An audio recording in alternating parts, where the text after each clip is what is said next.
प्यारे भाइयों और बहनों, मैं Navnath Gaikwad, hypnotist and counsellor. दोस्तों, पिछले 30 सालों से मैं हिप्नोटिज्म के स्टेज शो कर रहा हूं और मैंने आज तक पूरे देश में, कुछ विदेशों में हिप्नोटिज्म के 2556 स्टेज प्रोग्राम पूरे किए हैं। तो शो होने के बाद बहुत सारे लोग नज़दीक आके प्रभावित होकर क्वेश्चन भी पूछते हैं। कुछ लोगों के मन में गलत फहमी भी होती है। तो बहुत बार ये पूछते हैं, सर क्या हिप्नोटाइज करने के लिए कोई दैवी शक्ति चमत्कार की जरूरत है, या आपके पास कोई दैवी शक्ति चमत्कार है? तो दोस्तों माफ कीजिए, मेरे पास क्या, दुनिया में और कोई व्यक्ति के पास ऐसी शक्ति होती नहीं है। हाँ, हमारे सबकॉन्शियस लेवल में, अचेतन मन में एक्स्ट्रा एनर्जी होती है। बहुत बार मनोविज्ञान बोलता है चेतन मन से अचेतन मन में 9 गुना शक्ति ज्यादा होती है। और स्टेज प्रोग्राम में हम इस शक्ति का उपयोग करते हुए कुछ ऐसे एटम बताते हैं कि जिससे लोगों को लगता है ऐसी कोई शक्ति है। तो दोस्तों, मेरे पास क्या, और किसी के पास ऐसी दैवी शक्ति चमत्कार होता ही नहीं है। तो बहुत बार इस सम्मोहन को मोहिनी विद्या वशीकरण इस नाम से पहचाना जाता है, इसलिए समाज में और गलतफहमियां हैं। किसी को मोहित करना, वश करने के लिए कोई त्राटक करने की जरूरत है, कोई तपश्चर्या करना जरूरी है, कोई दैवी शक्ति प्राप्त करना जरूरी है, ये भी सुना है। इसलिए ऐसे मन में सवाल जरूर आते हैं। तो मन में दोस्तों, सम्मोहन एक मनोवैज्ञानिक प्रक्रिया है, साइकोलॉजी में ये पढ़ाई जाती है। इसीलिए मेरे पास क्या और किसी के पास ऐसी दैवी शक्ति होती ही नहीं है, ये मन में से निकाल दीजिए। दूसरा एक सवाल होता है, लोगों के मन में शंका होती है कि सम्मोहन करता किसी को भी सम्मोहित कर सकता है।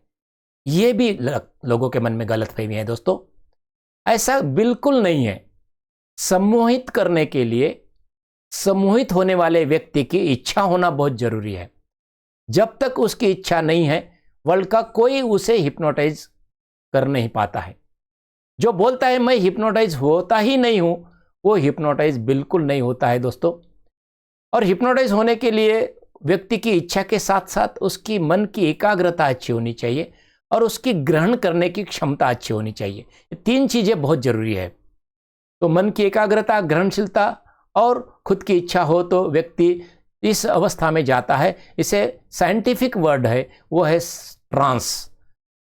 हिप्नोटाइज अवस्था या ट्रांस की अवस्था भी बोला जाता है। तो किसी को भी सम्मोहित करना संभव नहीं है। मन की इच्छा, मन की एकाग्रता और ग्रहणशीलता अच्छी हो तो व्यक्ति कुछ क्षण में सम्मोहित हो सकता है।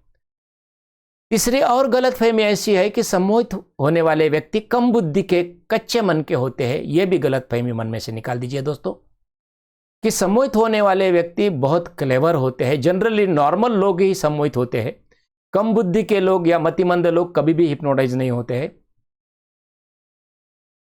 मेरे जितने भी स्टेज प्रोग्राम होते हैं, मेडिकल कॉलेज, इंजीनियरिंग कॉलेज में जितने लोग स्टेज पे आते हैं, बच्चे लोग, स्टूडेंट्स लोग, तो 99% लोग हिप्नोटाइज होते हैं। कम बुद्धि के लोग, कभी कभी लगता है लोगों को कि मेरे स्टेज पे या कोई भी स्टेज पे फेल होने वाले बच्चे भी हिप्नोटाइज होते हैं। तो फिर लोगों को लगता है फेल होने वाला बच्चा हिप्नोटाइज हुआ, इसका मतलब ये कम बुद्धि का है। बिल्कुल नहीं है दोस्तों। मैं आपको एक क्वेश्चन पूछता हूं, फेल होने वाला बच्चा और मेरिट का बच्चा दोनों भी पिक्चर देखने जाए तो पिक्चर किसको ज्यादा याद रहेगा? बहुत बार आंसर आता है फेल होने वाला। फिर क्लेवर कौन?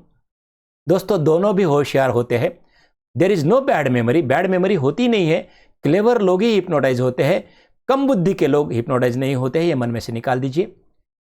और चौथी गलतफहमी मन में ऐसी भी है कि सम्मोहित करके, हिप्नोटाइज करके किसी से कुछ भी करवा सकते हैं। यह भी गलत है दोस्तों। हिप्नोटाइज करने के बाद हमारा 10% कॉन्शियस माइंड चेतन अवस्था में रहता है। मन के विरुद्ध संस्कार के अलावा इस अवस्था में कोई भी काम करवा लेना बहुत मुश्किल है। जैसे कि कोई हिप्नोटाइज हो गया और उसको बोला कि ये लीजिए चक्कू, और चक्कू लेके अगले का मर्डर कर दीजिए। तो दोस्तों, यहां पे वो हिप्नोटाइज होने वाला व्यक्ति उसके मन के विरुद्ध, संस्कार के विरुद्ध है, इसलिए रुक जाएगा या इस अवस्था से बाहर आ जाएगा।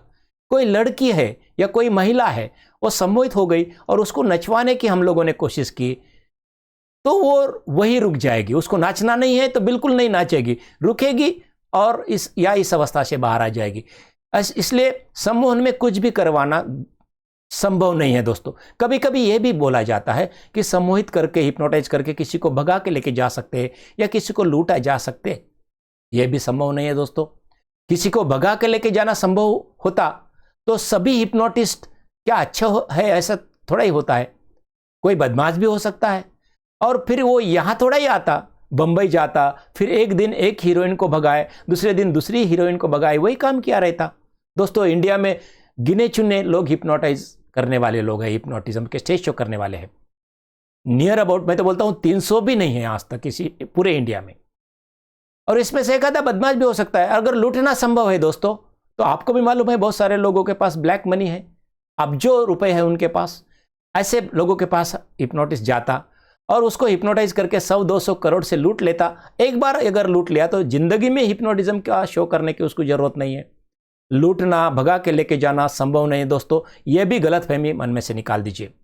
इसके अलावा कभी कभी ऐसा भी होता है कि कोई व्यक्ति के मन में से गुप्त बातें निकलवा जा सकती है, ऐसा लोग बोलते हैं। यह भी गलत है। मैं पुलिस डिपार्टमेंट के लिए बहुत सारे शो कर चुका हूं। बहुत सारे आईपीएस, सीनियर आईपीएस ऑफिसर मेरे दोस्त हैं और बहुत बार मुझे बुलाया भी गया है कि कुछ लोगों ने जब कोई ऑफेंस किया है तो मुझे बुलाया गया। कुछ लोगों को हिप्नोटाइज करने की कोशिश की तो उनको पहले मन में डाउट आता है तो वो हिप्नोटाइज नहीं होते हैं। अगर कुछ हो भी गए कभी कभी तो जब वो क्वेश्चन पूछते हैं उसके मन के विरुद्ध का, तो वो वहां रुक जाता है या इस अवस्था से बाहर आता है। इसलिए जो व्यक्ति कॉन्शियस, चेतन अवस्था में जो बातें दूसरों को बताना नहीं चाहता है, वो बातें इस अवस्था में भी नहीं बताता है, इतना ख्याल रखिए। और एक गलत फहमी है, लोग मुझे पूछते हैं सम्मोहित करके पुनर्जन्म याद करना संभव है क्या सर? तो दोस्तों ये भी साइंटिफिक नहीं है। आपने टीवी सीरियल में बहुत बार देखा होगा कि किसी को तो भी सम्मोहित किया जा सकता है और फिर सम्मोहित करके उसको पूछा जाता है पहले पुनर्जन्म में तू कौन था, तू कहाँ, कैसे मर गया, वगैरह वगैरह। तो दोस्तों ये जो सीरियल जो होती है वो साइंटिफिक नहीं है। वो हिप्नोटाइज जरूर करते हैं मगर ट्रांस में जाने पर उसके मन में जैसे आएगा वैसा वो बताएगा। एक सीरियल मैंने देखे थे, जब वो ब्लैक एंड वाइट टीवी था, तब उसमें पूछा गया था हिप्नोटाइज करके कि आपका देहांत हो चुका है कितने साल पहले? तो उसने बोला 500 साल पहले। आप कैसे, किससे मर चुके थे? तो उसने बोला मेरा एक्सीडेंट हो चुका था। एक्सीडेंट कैसे हुआ? तो उसने बोला ट्रक से हुआ। 500 साल पहले ट्रक नहीं था दोस्तों। तो उसके मन में जो जो आएगा वैसी बातें बताएगा। अगर ऐसा संभव होता कि वो सही होता तो पूरा वर्ल्ड आज तक मान गया होता कि पुनर्जन्म संभव है। तो ये गलत है दोस्तों। पुनर्जन्म है या नहीं इसके ऊपर मैं बात नहीं कर रहा हूं, मगर हिप्नोटाइज करके पुनर्जन्म याद करना कभी भी संभव नहीं है। और एक बात गलतफहमी मन में है कि लोग बोलते हैं कि सर हिप्नोटाइज करने के बाद वो व्यक्ति उठा ही नहीं उस अवस्था से, तो या कभी कभी उठता ही नहीं, ऐसे भी अफवाहें करते हैं। तो दोस्तों ऐसा कभी आज तक दुनिया में हुआ ही नहीं कि हिप्नोटाइज किसी को किया और वो इस अवस्था से बाहर नहीं आया। हिप्नोटाइज करने पर इस अवस्था से बाहर आता ही है। हिप्नोटिस्ट उसको आदेश देता है कि कोड देता है कि मैं 5 से 1 उल्टी गिनती करूं, बाहर निकल आओगे तो निकल आ जाएगा। मैं बोलूंगा कि या 1 से 3 तक गिनूंगा, वापस आ जाओगे, तो वो इस अवस्था से बाहर आ सकते हैं। कभी कभी ये सम्मोहन की अवस्था बहुत मीठी प्यारी अवस्था होती है, इसमें से बाहर निकलने की इच्छा नहीं होती है कुछ लोगों को। तो फिर हम सबको जब आदेश देते हैं, एक आधा बाहर भी नहीं आता है उस वक्त और बोलता है, उसको पूछते हैं हम लोग क्यों नहीं, तो वो बोलता है मुझे कुछ देर और सोना है, क्योंकि उसे बहुत आनंद मिलता है। तो फिर हम बोलते हैं कि थोड़ी देर सो जा, और 1 मिनट के बाद तो उठ जाएगा। तो हम दूसरों से बात करने लगे तो 1 मिनट के बाद वो अपने आप उठ जाता है। अगर समझो हिप्नोटिस्ट अगर उस स्टेज पे लोगों को छोड़ के भाग भी गया तो दोस्तों क्या उठेंगे नहीं? जरूर उठेंगे, क्योंकि इस अवस्था से वो सभी लोग नॉर्मल नींद की अवस्था में जाएंगे और इस अवस्था से अपने आप नींद में जाने के बाद जैसे अपन उठते हैं वैसे उठ जाएंगे। इसलिए ऐसा कभी होता ही नहीं है कि इस अवस्था से व्यक्ति उठता ही नहीं है। ये मन में गलत फहमी है, वो निकाल दीजिए।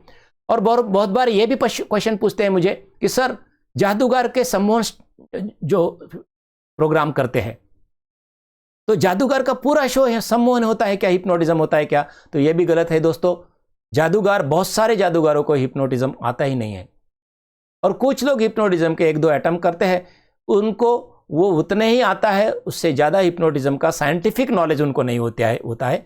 इसलिए जादूगर का शो जो होता है मैक्सिमम ट्रिक्स होती है, ये विज्ञान का चमत्कार होता है। तो इस मन में से निकाल दीजिए, जादूगर के शो पूरे शो सम्मोहन होते हैं, ये गलत है। तो दोस्तों, आपके मन में से ये गलत फहमियाँ पूरी निकाल दीजिए। इसमें कोई दैवी शक्ति नहीं होती है, किसी को भी सम्मोहित करना संभव नहीं है। कम बुद्धि के लोग नहीं, क्लेवर लोग हिप्नोटाइज होते हैं। कुछ भी गलत काम करवाना कभी भी संभव नहीं है। कुछ लोगों को भगा के लेके जाना, लूटना संभव नहीं है। गुप्त बातें इस अवस्था में निकलवाना संभव नहीं है। पुनर्जन्म याद करना भी संभव नहीं है। और जादूगर के स्टेज शो सम्मोहन नहीं है। इतना ख्याल रखिए दोस्तों। सम्मोहन के प्रति और भी कुछ आपके सवाल हो सकते हैं तो यूट्यूब चैनल पे मेरा नंबर भी है, आप इस चैनल को सब्सक्राइब कीजिए और लाइक भी कीजिए, ताकि मैं अगले मेरे वीडियो सम्मोहन के बारे में और आपके कुछ सवालों के जवाब देने के लिए आप तक पहुंचाना चाहता हूं। तो दोस्तों, तब तक के लिए धन्यवाद।